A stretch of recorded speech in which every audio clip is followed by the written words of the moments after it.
आणि साहजिकच आहे, ज्या ज्या मतदारांनी जिथे जिथे अगदी चांदा ते बांदा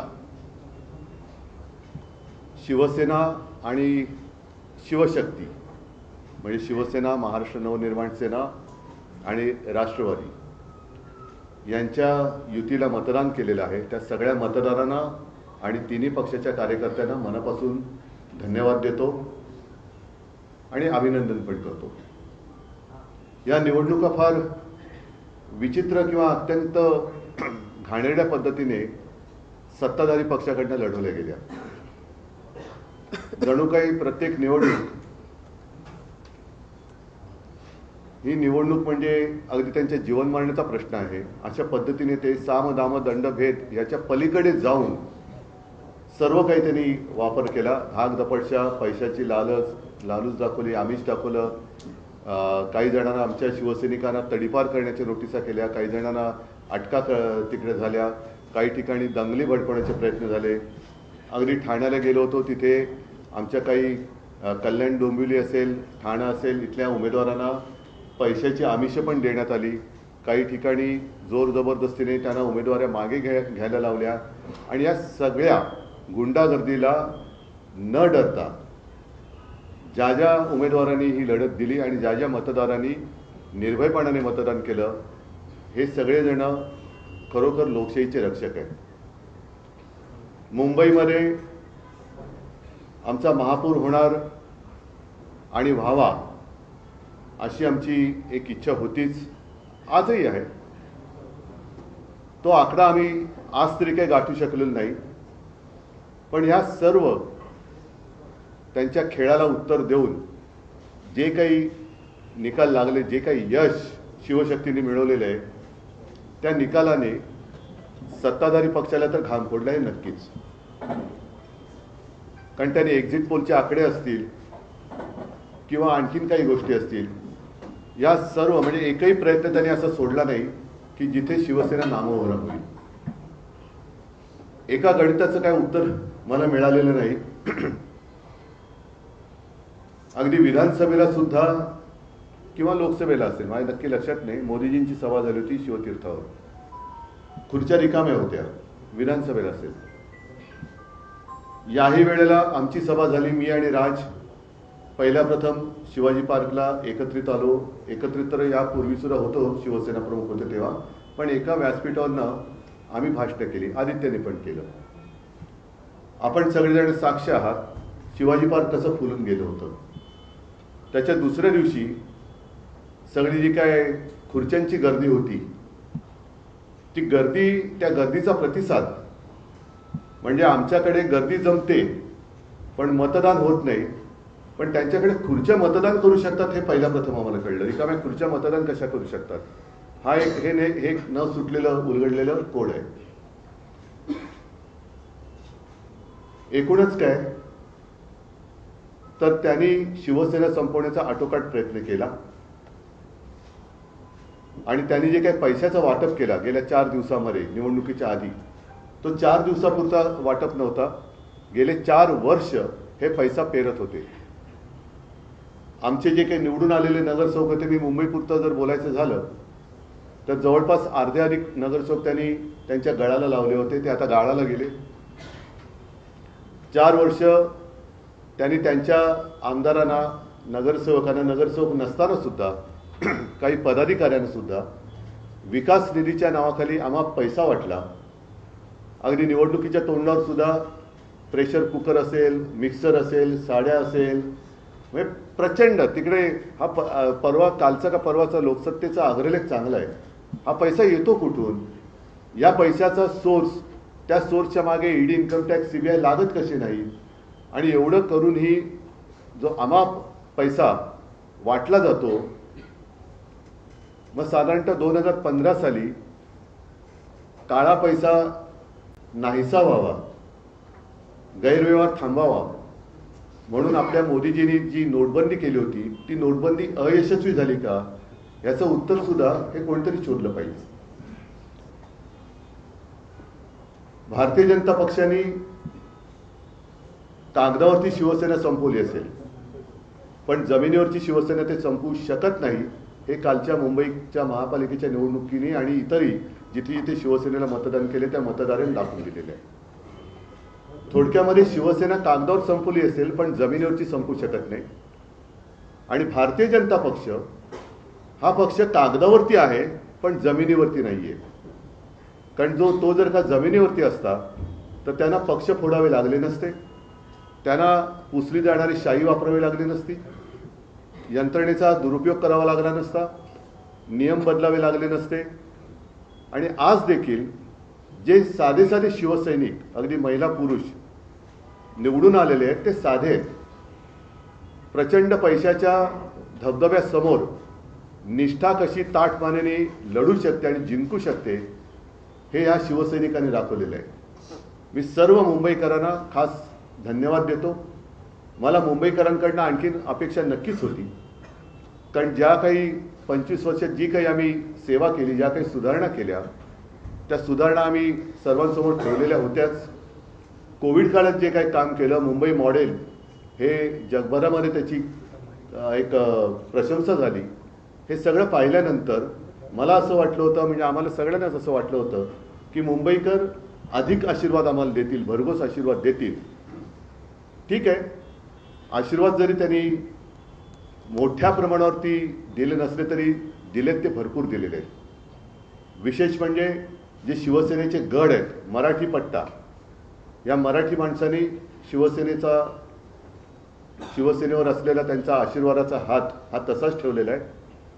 यापुढे महापालिकेमध्ये आता शिवसेनेचे किंवा सर्वच पक्षांचे लोकप्रतिनिधी हे सभागृहात जाणार आहेत आणि ते गेल्यानंतर मुंबई महापालिकेची तिजोरी यांनी कशी लुटलेली आहे, कसे कसे गैरव्यवहार यांनी केलेले आहेत याचा भांडाफोड तर नक्कीच होईल.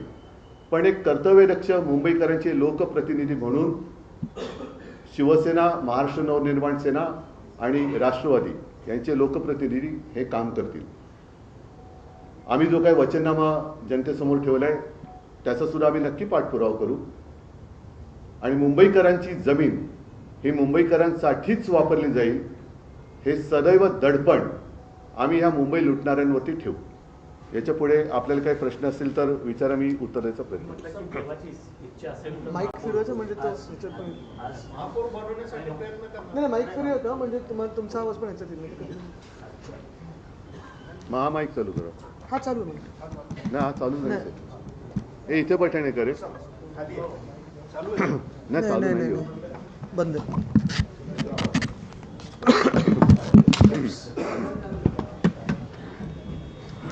मगाशी तुम्ही नगरसेवकांशी बाहेर बोलताना बोलताय की देवाची इच्छा असेल तर महापौर होईल. देवाचा म्हणजे देवाची, हा मेवाची नाही.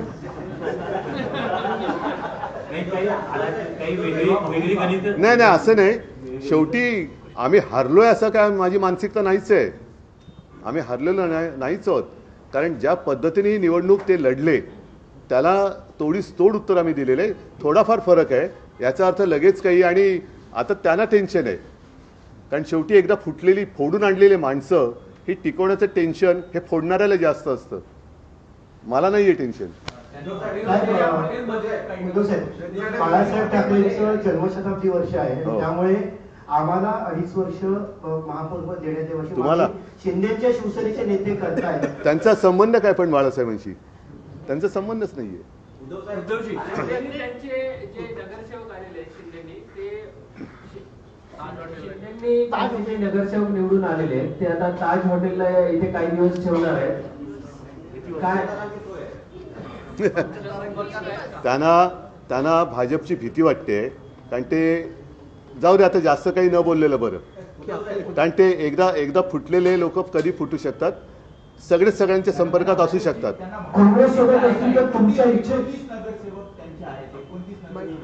त्यातले आमचे किती फुडलेले आहेत.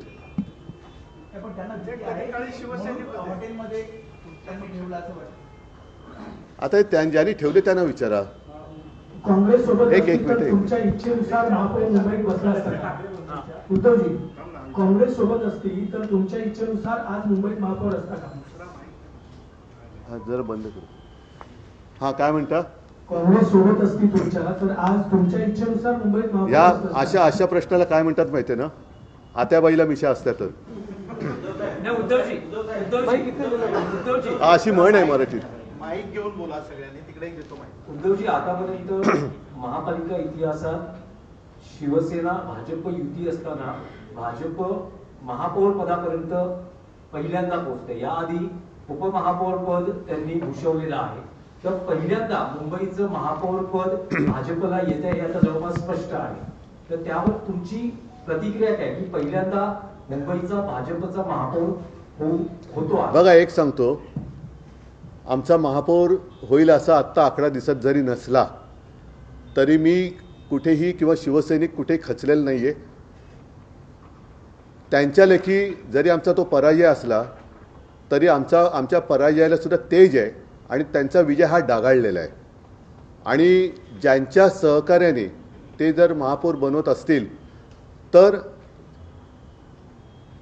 ज्यांच्या आधारावर ते महापौर बनवणार आहेत त्यांना लाज वाटली पाहिजे की आपण काय केलेलं आहे.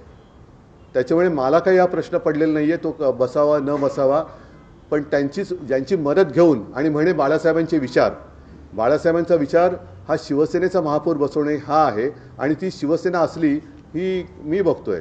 त्याच्यामुळे त्या लोकांनी, गद्दार लोकांनी विचार केला पाहिजे की आपण कोणतं पाप करतो आहोत आणि हे पाप करणं, हे पाप केल्यानंतर मराठी माणूस त्यांना काय म्हणणार आहे हा विचार त्यांनी केला पाहिजे.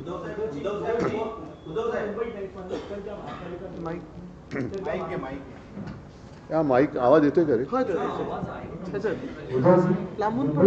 नाही, आवाज मुंबईसह इतर ज्या महापालिकांच्या निवडणुका पार पडल्या त्यांचं मतदान झालं त्यामध्ये भाजप सर्वाधिक मोठा पक्ष दिसते. तिकडे शिवसेनेला मात्र कमी जागा मिळाले. मात्र या सगळ्यामध्ये भाजपला त्याचा फायदा झाला असं वाटतं. भाजपचा इरादा तोच आहे ना. त्यांनी मधल्या काळामध्ये म्हणून मी अनाकोंडा म्हणालो ना की त्यांनी 29% म्हणजे तोपर्यंत यांना सगळ्यांना गुंडाळून वेटोळ्यात गुंडाळून टाकणार आहेत ते. आणि अंबरनाथमध्ये त्यांनी ते केलंच. जिथे गरज असेल त्या गरजेपुरतं ते वापरणार आणि फेकून नेणार. तोपर्यंत त्यांचा पक्ष आणि सगळं संपून टाकलेलं असेल. त्याच्यामुळे मला शिवसैनिकांचा अभिमान आहे की ठीक आहे, काही काळा प्रतिकूल असतो पण प्रतिकूल काळामध्ये हिंमत न हरता लढतोय आम्ही आणि लोक आमच्या सोबत आहेत याचा मला नक्की अभिमान आहे.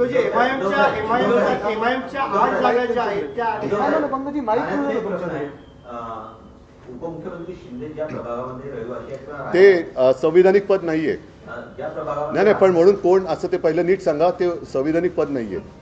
शिंदे ज्या प्रभागामध्ये कोण शिंदे? त्यांचा वाढदिवस आहे. शिंदे ज्या प्रभागामध्ये राहत आहेत त्या प्रभागामध्ये तुमच्या उमेदवाराने, ठाकरेंच्या उमेदवारांनी शिंदेच्या उमेदवाराचा करेक्ट काय नाव त्यांचं?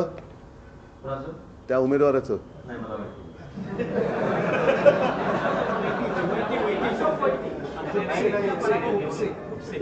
जोरात बोला ना. खुपसे म्हणजे दोन्ही अर्थाने आहे.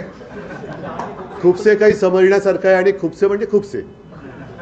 उद्धवजी आकडेवारीचा आवाज आहे खणखणीत. जी आकडेवारी आहे ठाकरे बंधूंची त्यात असं एक विश्लेषण केलं जात आहे की मनसेची शिवसेना पक्षाला जास्त मदत झाली तुमच्या पक्षाला आणि तुमचे नगरसेवक निवडून आले. तुलनेत मनसेचे तितकं संख्याबळ निवडून आलेल्या नगरसेवकांचं दिसत नाही. नाही, आता हे शिवसेना भवनचा वॉर्ड हा आम्ही दिला ना, त्याने निवडून पण आला. त्याच्यामुळे असं काही नाही आहे की त्यांची आम्हाला झाली आमची त्यांना नाही झाली असं काही नाही आहे. दोन्हीकडे आता कार्यकर्त्यांमध्ये सुद्धा एकवाक्यता खूप छान. कारण मी, आदित्य, सगळेच आम्ही जे काय फिरलो त्या सगळीकडे शिवसेना आणि मनसे असा काही भेदभाव आम्हाला कुठेच दिसला नाही. छान एक दिलाने आम्ही लढलेलो आहोत. काँग्रेस चर्चेत पुढच्या झेडपीच्या निवडणुका येत आहेत. या झेडपीच्या निवडणुकांमध्ये सुद्धा मनसेसोबत तुमचा अलायन्स कायम राहील आणि येणाऱ्या पुढच्या निवडणुकांमध्ये सुद्धा. आम्हाला आधी कालचे आत्ताच माझे नगरसेवक जिंकून आले त्यांचे पेढे खातोय. आता बोलेन ना मी. काय हरकत आहे? हरकत काय? संयुक्त पत्रकार परिषद पुन्हा बघायला मिळेल. कारण आज तुम्ही एक म्हणजे युतीत लढला.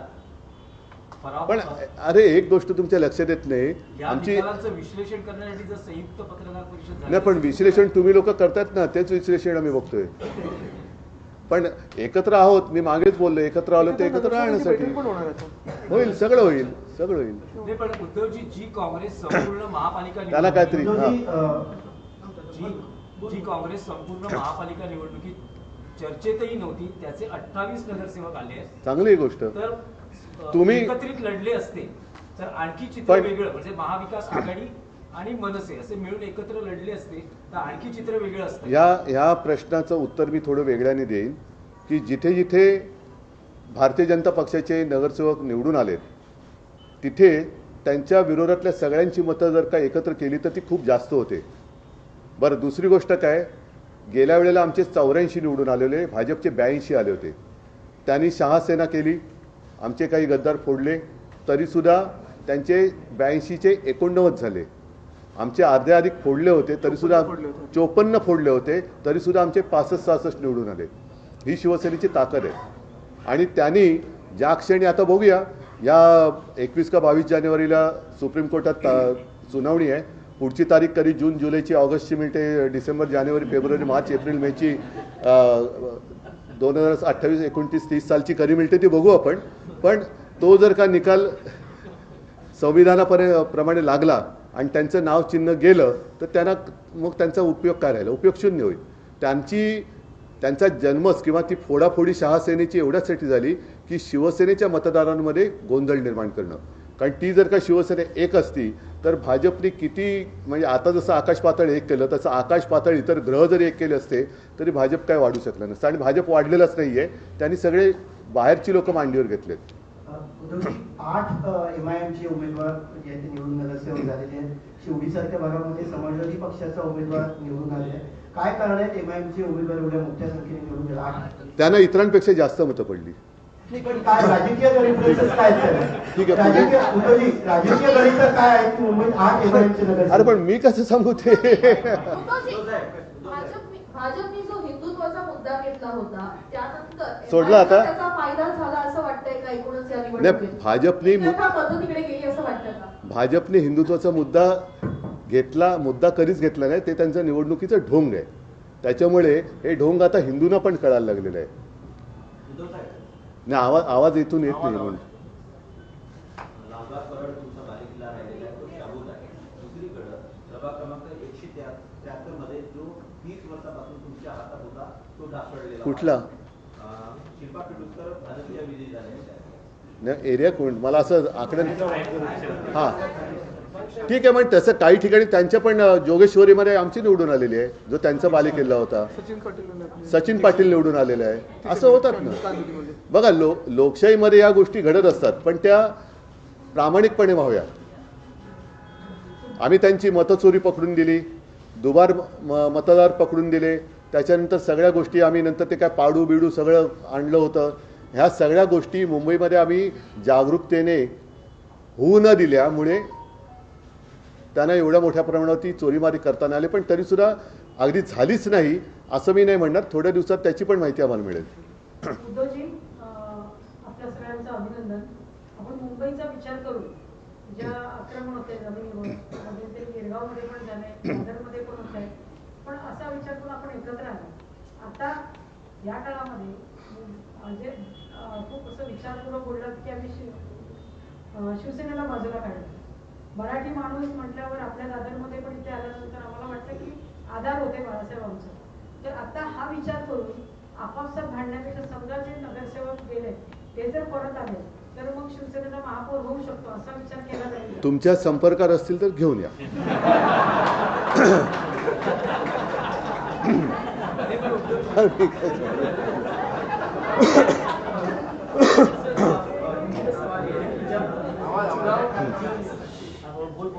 चुनाव प्रचार जब शुरू भी नहीं हुआ था उससे पहले हमने कुंभ में होर्डिंग्स देखी थी जिसमें देखा गया था.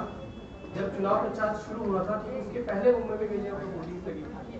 अब नहीं तो कभी नहीं, यही वक्त है मुंबई को बचाने का, मराठी मानस को साथ आने. क्या वो वजह आप देखते हैं कि इतना प्रचार होने के बाद भी मुंबई का जो आप चाहते थे कि वहां पर आपकी पार्टी का वो होने वाली स्थिति अभी है नहीं? सवाल ये कि प्रचार आपने किया उसके वजह से उसके बाद भी आपको जो संख्या नहीं, लेकिन इसीलिए मैंने कहा ना कि मुझे तो अपेक्षा थी कि जो भी काम हमने पिछले 25 साल में किया, खास कर कोविड के समय में किया, तो मुंबई के मतदाता हमारे साथ रहेंगे और वो रहे भी. बिल्कुल नहीं रहे ऐसे नहीं बात हुई है. और खास कर मराठी इलाका जो है वहाँ के सारे मराठी जो जनता है वो हमारे साथ है ही, और साथ ही साथ कोई नॉन महाराष्ट्रियन भी है, अन्य धार्मिक भी है, वो भी हमारे साथ है। अपेक्षा तो और थी ही, अगर हमारे 100 भी आ जाते तो लगता अरे और 25 आने चाहिए थे। तो ये तो हमेशा रहेगी और रहनी चाहिए, इसलिए तो काम करना पड़ता है। लेकिन एक बात और चलेगी, उत्तर भारत में खासकर जो ये कहा गया, अगर बटोगे तो भी पिटोगे और नहीं बटोगे तो भी पिटोगे, इसका नुकसान हुआ कहीं ना कहीं लोगों के मन में। ये जहर फैलाने वाले हैं कौन?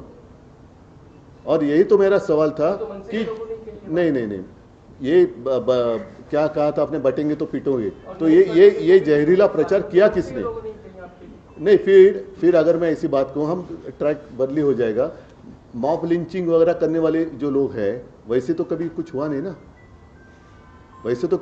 नहीं ना, और हमने तो कोविड के समय में ना मैंने कभी किसी की भाषा देखी थी, ना कभी मैंने किसी का मजहब पूछा था। मैंने तो मेरा कर्तव्य निभाया था और हमने हमेशा निभाया।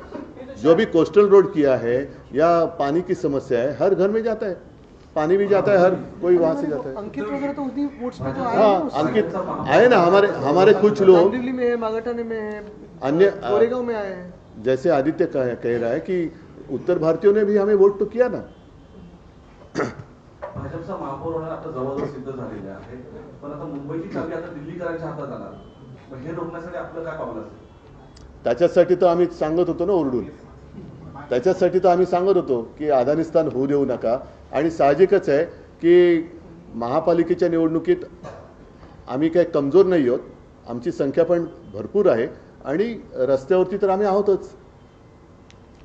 देवेंद्र फडणवीसांनी आता संभाजीनगर माहिती दिली की अजून मला उद्धव ठाकरेंच्या शुभेच्छा आलेल्या नाहीये, अपेक्षा आहे इथे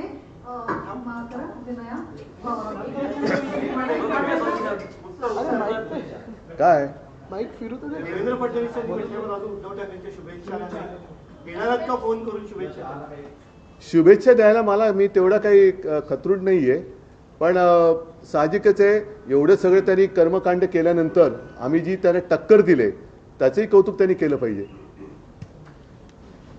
सर, एक प्रश्न असा विचारायचा आहे, ह्या वेळेला राज्य निवडणूक आयोगाकडे ज्या कंप्लेंट्स केल्या गेल्या त्यापैकी एक कंप्लेंट जी नवीन होती ती म्हणजे शाही बद्दलची, इंडेलिबल इंक। आता त्या संदर्भात राज्य निवडणूक आयोगाने सांगितलंय की ज्यांनी हे पुसण्याचा प्रयत्न केला त्यांच्या विरुद्ध आम्ही नाही अशा निवडणूक आयुक्ताबद्दल विरुद्ध जनता ऍक्शन घेईल। त्यांनी लोकांच्या भावनेशी खेळ करू नये, ते म्हणजे कोणी ब्रह्मदेवाचा बाप नाहीयेत, त्यांनी लोकशाहीचा अपमान करू नये। लोकशाहीचा अपमान केला तर निवडणूक आयुक्तांना सुद्धा शिक्षा करावी लागेल। पण हा इश्यू कितपत सिरियस आहे? नाही, मी दिला ना, आता बोललो नाही, मी उत्तर दिलेलं आहे की त्यांनी लोकभावनेचा अनादर करू नये, संविधानाचा अनादर करू नये। संविधानापेक्षा निवडणूक आयुक्त मोठे नाहीत, ते सुद्धा एक मतदार आहेत, त्यांना सुद्धा मतदानाचा अधिकार असतो। ते जर एका पक्षाला मतदान करू शकत असतील याचा अर्थ ते सुद्धा निष्पक्षपातीपणाने काम करू शकतात का, हा प्रश्न त्यांना विचारायला लागेल। आणि दुसरा प्रश्न असा आहे की राज्यभरातले जे आकडे आले त्याचं एकंदरीत विश्लेषण करता तुम्हाला असं वाटतं का की 2029च्या निवडणुकांसाठीचं हा प्रिव्ह्यू आहे किंवा त्यावेळेला कशी हे एकंदरीत राज्याचं चित्र दिसेल त्याबद्दल हे लक्षण आहे? आपल्या मराठीमध्ये काही म्हणी आहेत, त्याच्यात एक म्हण खूप छान आहे, अति तेथे माती। ह्यांचं आता अति होते त्याच्यामुळे त्याची माती व्हायला वेळ नाही लागणार, म्हणजे 29 सुद्धा खूप लांब झालं। सर, हिंदी में एक सवाल है कि अब महाराष्ट्र में और मुंबई में रिजॉर्ट पॉलिटिक्स जो है वो शुरू हो चुकी है। महापौर को लेकर आप क्या कहेंगे? आप लोग की ड्यूटी हालांकि उतनी नहीं है, लेकिन उसके बावजूद कुछ आगे का प्लान अगर आप बता पाए। नहीं, मैं क्या बता सकता हूँ, अभी पहले किसने कहा ना, अभी वो मांग कर रहे हैं 2.5 साल के महापौर पद की। हाँ, तो पहले तय होने दो। 2.5 साल में उनमें जो आए हैं, अगर पहले 2.5 साल महापौर बनेगा क्या, कि फिर और किसी उनकी पार्टी तोड़कर ये महापौर, जैसे मेरी पार्टी तोड़कर मेरा ही मुख्यमंत्री बनाया था, वैसे उनकी पार्टी तोड़कर वो महापौर बनाएंगे क्या, वो देखने जैसी चीज़। अभी इंटरेस्टिंग होगी ये बात। मुझे लगता है कि उनकी पार्टी तोड़कर वो महापौर बनाएंगे, भाजपा महापौर बनाएगी। दुबार मतदानासंदर्भात आपण नेहमीच वोकल होतात, तर आपल्यापर्यंत बूथवरनं दुबार मतदानाच्या काही केसेस आल्या त्या कंप्लेंट्स आल्या त्या तुमच्या कार्यकर्त्यांकडनं आणि त्याचं पुढे काय? काही ठिकाणी आलेले आहेत, अनेक ठिकाणी मतदार यादीतून नावं नसल्याच्या तक्रारी आल्या आहेत. विशेष म्हणजे गणेश नाईकांचं नाव नव्हतं हे मी परवाच्या कालच्या पत्रकार परिषदेत पण बोललो. एका मंत्रिमंडळातल्या मंत्र्याचं नाव मतदार यादीत नसणं, त्याला मतदानाच्या दिवशी केंद्र शोधताना टांगा त्याचे दुखतात, हे फार गंभीर आहे.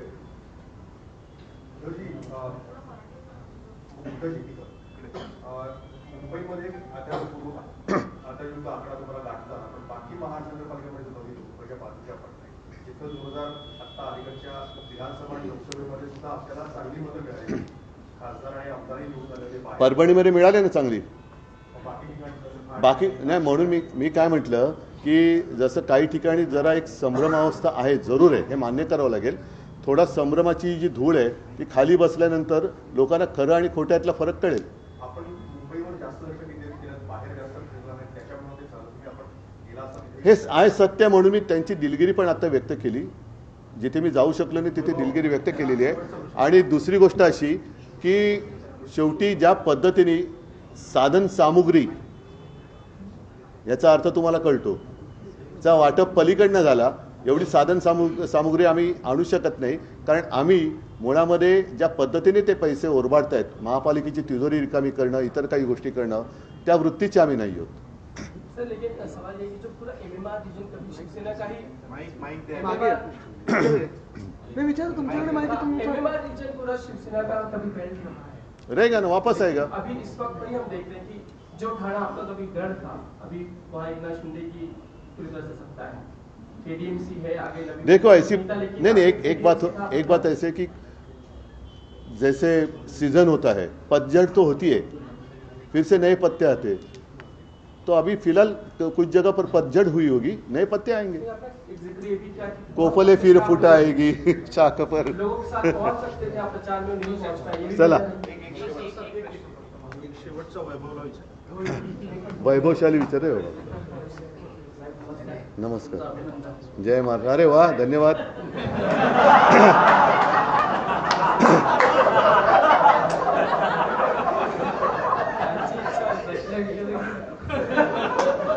नाही विचारलं तरी चालेल. नाही, आता धन्यवाद दिले त्याला साजेचा प्रश्न विचार. प्रश्न ईव्हीएम वर होता. लोकसभाच्या नंतर त्याच ठिकाणी ईव्हीएम वर संशय घेण्यात आला. विधानसभेनंतर तर ईव्हीएम ऍक्ट आणि दुबार मतदानावर आक्षेप होता. आता महापालिकेत ज्या पद्धतीने तुम्हाला मांडेज मिळालाय, आता ईव्हीएम बद्दल तुमचं काय? बघा, एका रात्रीत मत काय बदलू शकत नाही.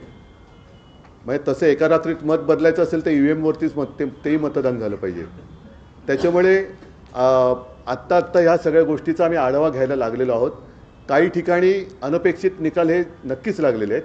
ज्या पद्धतीचं मुंबईमध्ये वातावरण होतं, तुम्ही स्वतः अनुभव केलेला आहे, एक लाट वाटत होती. म्हणजे मतदान एकतर्फी होईल असं चित्र याही वेळेला होतं, विधानसभेच्या वेळेला होतं. पण एका गोष्टीचं मला जरा एक गंमत वाटते की मतदान झाल्याबरोबर एक्झिट पोल जे यायला लागले, असे एक्झिट पोल घेणारी लोक मला तरी कुठे काही दिसलेले नाहीत. म्हणजे एक्झिट पोल कोणत्या पक्षाच्या कार्यालयातून दिले गेलेत का, आणि बरोबर आकडे त्याच्यानंतर जणू काही सकाळ जशी मतदानाला सुरुवात झाली, मतपेट्या उघडण्याच्या आधीच तिथले आकडे जाहीर व्हायला लागले. हे कसे काय कळले होते? म्हणजे मतपेट्या म्हणजे आम्ही फोन करत होते, नाही साहेब अजून आमच्या मतपेट्याच उघडलेल्या नाही आहेत. अरे पण टी व्हीवर दाखवत आहेत तर नाही. आणि नंतर बघतो तर थोडं वेगळं व्हायला लागलं. त्याच्यामुळे हे सगळं अनाकलनीय हा विषय आहेच. बरं, यावेळेला व्हीव्हीपॅट काढली गेली.